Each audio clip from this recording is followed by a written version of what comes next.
Welcome back to the Simple Kitchen. Today I'm going to show you how I make my vegan red Thai curry. So this is for my all vegetarian and vegan friends. I hope they like this recipe.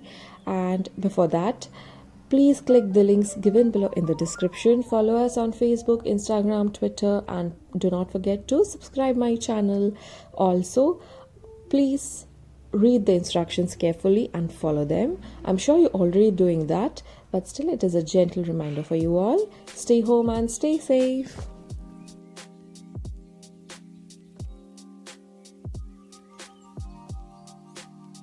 So to begin with making curry, first of all we need coconut milk. Today I'm going to use the tinned ones or the canned ones. You can use freshly homemade coconut milk.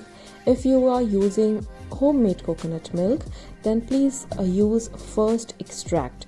So what you have to do is, if you're making for 2 servings, take around 1/4 cup or a little more of first coconut milk extract in a heavy bottomed pan. And if you're using tinned ones, take 1/4 cup of it. And you need to reduce this on medium or low flame, preferably low flame. So what I've done is, as you can see, I've started boiling this. So we need to reduce this coconut milk until we see clear coconut oil coming out of it. So yes, this procedure takes about 15 to 20 minutes. If you're using homemade coconut milk, so it takes less time, but if you're taking canned ones, like I've taken canned ones, so it takes a little more time. So by the time it is boiling, it is reducing on low flame. Let's prep up some vegetables. Now this bok choy, and I have some baby corns. Whatever vegetables you like in your vegan red Thai curry, you can use those, or whatever vegetables you have in your refrigerator, you can use. So it's all about simple cooking. The Simple Kitchen is about simple cooking. So I've taken all those veggies which are left in my fridge.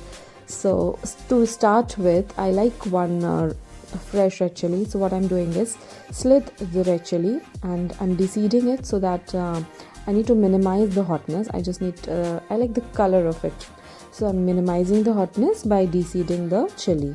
And here comes baby corns. The baby corn gives nice crunch and it adds nice crunch to the curry. So if you have, you can add it. If you don't have, you can skip it. It depends on you and your taste. So I have some bell peppers also. You can use red, yellow, or green, whichever you have. There is some cabbage, and these are beans. I love the crunch of beans in the curry. So these are fine beans, and some sugar snap peas. Whatever. See, I just had 2 left with me, so I'm using two sugar snap peas, literally 2. So it depends on you. And also in vegetables, what you can add is, you can add mushrooms or you can add bamboo shoots also. But I don't have it right now. If you get fresh bamboo shoots, well and good. You can boil it first and then you can add it to the curry. If you are using the tint ones, again, please drain the water and then wash it properly, and then you boil the bamboo shoots and add it to the curry, or you can add directly if you like the taste. So yeah, all vegetables are done. And today I'm going to use homemade vegan red Thai curry paste. I'm giving the link of the recipe in the description. So this is after almost 7 to 8 minutes on low flame. If as you can see, the coconut milk has thickened now, and it needs another 10 minutes, I guess, to reduce completely. So by the time it is reducing, what we'll do is, this is firm tofu. So I have one small block of firm tofu left with me. I'll dice it and I'll add it to the curry. This is palm sugar and this is soy sauce. So what I've done is, I'm dissolving palm sugar in the soy sauce. If you don't have palm sugar, you can add brown sugar or even white sugar can do. So it depends on you. So let's check the coconut milk. This is after 10 to 12 minutes. You can see the coconut milk has reduced completely and coconut oil is coming out of it. I'll show you. You can see coconut oil, clear coconut oil is coming out of it. Now I'm adding a vegan red curry paste.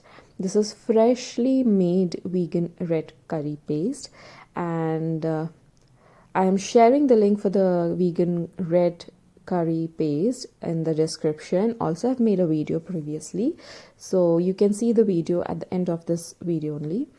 And you will saute it on low flame again so that it doesn't stick to the pan. And now see, for 2 servings I've added 2 tablespoons. You can add a little more if you like, so it depends on you and your taste, how much you love the hotness of the curry. So I'm adding a tablespoon more and just saute until the oil, you see oil oozing out of the coconut milk and the curry paste. And make sure you are sauteing this on low flame so that it doesn't stick to the pan. Now I'm adding one secret ingredient. This is tomato puree. So this is freshly made tomato puree. If you are using store-bought, it is good because it adds color and also it adds texture and taste to the curry. So this is homemade. So yes, this is one game changer, and it is a secret ingredient or a magical ingredient. My friend told me to add this. So yeah, just a tablespoon of it. And again, we'll saute this. We need to cook this so that the curry paste doesn't smell raw, and you need to cook the curry paste properly. Make sure it is on low flame. Again, I'm repeating. So this is simple aromatic. You can smell the aromas of the curry paste while sauteing the curry paste. Now I've added soy and palm sugar, and it gives saltiness. Soy adds saltiness and of course color. Palm sugar balances the entire flavor and it adds nice sweetness to the curry. So yes, you need to saute this, and then we'll add coconut milk, the remaining coconut milk, to the gravy. So if you are using homemade, then use the second extract. So if you are using the tinned ones, you can directly add the remaining of it like I'm adding. So for 2 servings, I have taken about 400 ml, that is 1 can of coconut milk, which is quite enough for 2 servings. So yeah, and if you are using homemade, so what I've mentioned earlier also, please add the second extract. Okay, first extract you have to use to reduce the coconut milk, and second to make the gravy. So yes, now we can boil it or simmer it on medium flame. You can add water or vegetable stock if you feel the curry is quite thick, so you can add water, either water or vegetable stock. So I don't have vegetable stock right now. I'm going to add water, and you can balance the texture, consistency of the gravy according to your taste. So I think I need a little bit more water, so I'm adding a little bit water, like about 1/4 cup of it, or even less than that. And yes, now we'll simmer this curry on medium flame, and now we'll add the vegetables also. So after adding vegetables, I don't like to boil it too much. I like the crunch of it. So add all the vegetables at the same time. If you're adding mushrooms, you can add mushrooms also, or bamboo shoots also, or whatever vegetables you like. And if you are adding tofu, like I'm not frying the tofu, I'm adding directly because it just melts in your mouth when it boils. You can add fried tofu also, but I'm avoiding the fried tofu right now. So yeah, and now we'll boil it. We'll simmer this on medium flame for about 5 minutes, 5 to 7 minutes, or less than that also, because I need the crunch of it. I like the crunch of vegetables. I don't like to overcook the vegetables. So yeah, 5 to 6 minutes will be enough. Keep stirring it, and this is really aromatic. I like the flavor of lemongrass and kaffir lime leaves, and it simply tastes delicious with jasmine rice.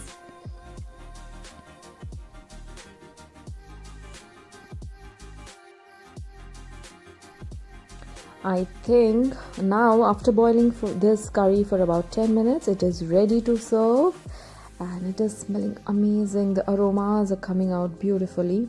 It is rich, creamy, hot, and sweet at the same time. I simply love vegan red Thai curry. And to all my friends who are viewers who are non-vegetarian, please give it a try. I'm sure you're not gonna miss meat in this, and you'll love it. Absolutely, you'll love it. Serve it with hot, fragrant, aromatic jasmine rice, and give it a try once. Also, I am sharing the link for vegan red Thai curry paste. So all my friends who asked me for this recipe, this is for them. Please check it and try it, and I hope you love it. So also the ingredients which I have used in this and also in the curry paste are easily available in India these days. So it won't be a problem to find out the ingredients. So just give it a try once. And thanks for watching. Keep sharing and keep loving the Simple Kitchen. Do not forget to like, share, subscribe, comment, and try the recipe. I wish you all happy cooking.